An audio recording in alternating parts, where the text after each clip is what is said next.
وعنو wanaagsan daawadayaal kuna soo dhawaada wararkii ugu dambeeyay ee ka dhaca Soomaaliya iyo caalamka qodobada aad ku daawan doontaan wararkeena waxaa kamid ah ra'iisul wasaaraha xukuumadda Soomaaliya oo sheegay qorshihiisa kadib magacaabista golaha wasiirada xukuumadda Soomaaliya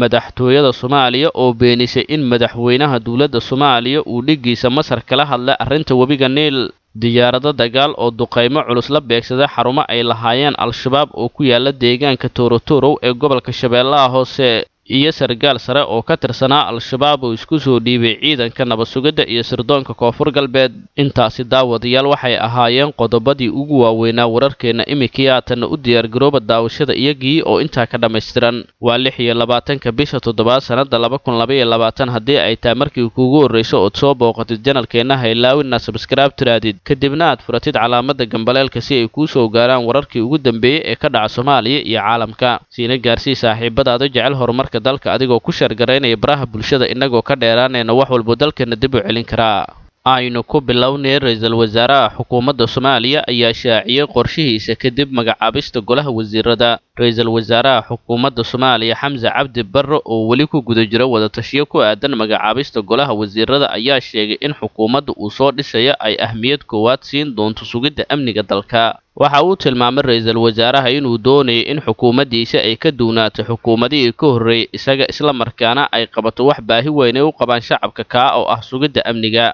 waxa uu intaa ku daray in shacabka Soomaaliyeed ay nabadgelyo la'aanta dhibaato badan ay kala kulmaan taasina ay tahay mid ugu horeysa oo ay wax ka qabanayaan isaga oo tilmaamay in ay ku daranayaan hagaajinta garsoorka cadaaladda dhismaha booliska iyo sidoo kale la dagaalanka musuqmaasuqa shacabka Soomaaliyeed oo ugu horeeyaan dhalinyarada ayuu ka dalbaday in dawladda ay kala shaqeeyaan sugidda amniga dalka si hore loogu socdo ra'iisul wasaaraha xukuumadda Soomaaliya Xamza Cabdi Barre ayaa aad waxa ugu dadaalaya in uu soo dhiso xukuumad tayo leh isla markaana ka duwan xukuumadihii isaga ka horreeyay ee dalka ka soo shaqeeyay shacabka ku nool guud ahaanba dalka ayaa xilligan baahi weyn waxay u qabaan sugidda amniga waxaana inta badan qayladhaanta ugu badan ay ka soo yeertaa shacabka ku nool caasimadda waayihii dambe waxaa jira amni xumo aad u baasan oo ka jirta caasimadda waxaana dhinac socdo howlgalla ay wadeen ciidanka booliska Soomaaliyeed oo looga hortagaya amni xumada ku sii baahaysa caasimadda ra'iisul wasaaraha xukuumadda Soomaaliya Xamza Cabdi Barre ayaa ka hor dhismaha xukuumaddiisa waxa uu wadaa la tashiyo kuwa oo ku aadan shakhsiyaadka mudan in loo soo magacaabo golaha wasiirada waxaana jira dad badan oo xilligan rajo ka qaba inay ka soo muuqdaan madaxtooyada Soomaaliya ayaa beenisay in madaxweyne Xasan Sheekh Maxamuud uu dhigiisa dalka Masar kala hadlay arrinta wabiga Niil qaar ka mid ah warbaahinta dalka Masar ayaa saacadii aanu ka soo gudubna sheegay in madaxweynaha dalka Masar uu sheegay in madaxweyne Xasan Sheekh Maxamuud ay ka wada hadleen arrinta wabiga Niil oo isku hayaan Itoobiya iyo Masar balse madaxtooyada Soomaaliya ayaa warkaa beenisay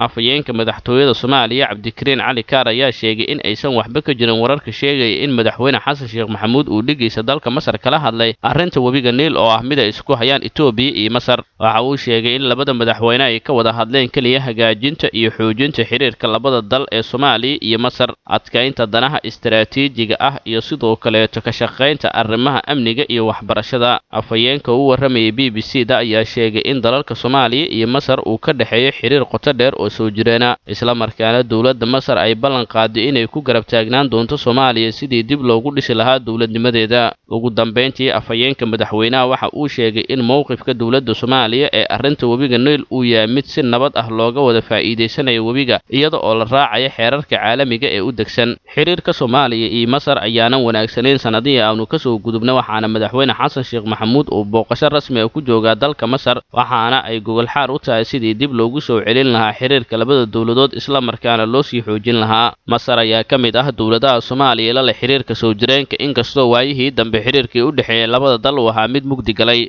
diyaarada dagaal ayaa duqeymo culus waxay la beegsadeen saldhigyo iyo xarumo maxkamado oo ay lahaayeen al-shabaab kuna yaala deegaanka Toorotoro ee gobolka Shabeellaha Hoose goobjoogayaal ku sugan deegaanka ayaa waxay sheegeen laba diyaaradood inay duqeeyeen xarumo kuwa oo ay ku shaqeynayeen al-shabaab oo ku yaala deegaanka Toorotoro balse aysan xaqiijin karin khasaaraha dhabta ee ka dhashay duqeymaha wararka ayaa intaa waxay ku darayaan mid ka mid ah diyaaradihii duqeymaha fuliyay in ay ku degtay deegaanka Toorotoro isla markaana ciidamadii saaraa ay wateen ku dhawaad 10 ruux oo ku sugan deegaanka iyagoo ku eedeynayay inay ka tirsanaayeen al-shabaab deegaanka Toorotoro ee gobolka Shabeellaha Hoose ayaa waxa uu yahay deegaan ay fariisimo ku leeyihiin al-shabaab isla markaana ay ka arrimiyaan xarumaha al-shabaab ay ku leeyihiin deegaanka Toorotorow ayaa waxay iskugu jiraan kuwo maxkamada iyo sidoo kale saldhigyo military. dhowr jeer ayaa diyaaradaha dagaalka oo ay leedahay dowladda Mareykanka waxay duqeymo culus la beegsadeen xarumo iyo sidoo kale saldhigyo ay ku sugnaayeen al-shabaab. duqeymaha diyaaradaha Mareykanku ay la beegsadaan saldhigyada ay leeyihiin al-shabaab ee ku yaala koonfurta iyo bartamaha Soomaaliya ayaa mararka qaarkood waxaa ka dhashay waxyeelo soo gaarta dadka rayidka kuwa oo ah kuwa aan waxba galabsan. dhowr jeer ayay dowladda Mareykanka beenisay in duqeymaha ay ka geysato Soomaaliya ay ku waxyeelayso dad rayida kuwaas oo ah kuwa ka agdhow saldhigyada ay duqeynayaan. ugu dambeynna sargaal ka tirsan al-shabaab ayaa isku soo dhiibay ciidanka dowlad goboleedka Koonfur Galbeed Soomaaliya. taliska ciidanka nabad sugidda iyo sirdoonka Koonfur Galbeed Soomaaliya ayaa magaalada Baydhabo ee xarunta gobolka Baay waxa ay ku soo bandhigeen sargaal sare oo ka tirsanaa al-shabaab kaas oo isku soo dhiibay ciidanka. sargaalkan oo lagu magacaabo Madkeer ayaa saraakiisha ciidamadu waxa ay sheegeen inuu ka mid ahaa kuwa loo yaqaan jabhadda Jubbooyinka. Madkeer ayaa sheegay inuu al-shabaab ka mid ahaa muddo gaaraysa 2 sano isla markaana uu aad ugu faraxsan yahay in si wanaagsan ay u soo dhaweeyaan ciidanka dowlad goboleedka Koonfur Galbeed. wuxuu hay'adda nabad sugidda ku ammaanay soo dhaweynta qalbiga furan ee loo sameeyay dhalinyarada shabaabka ka soo baxaysa ee doonaysa in ay ka mid noqdaan, isaga oo ugu baaqay kuwa hadda ka tirsan inay isaga soo baxaan isla markaana isku soo dhiibaan ciidanka dowlad goboleedka Koonfur Galbeed.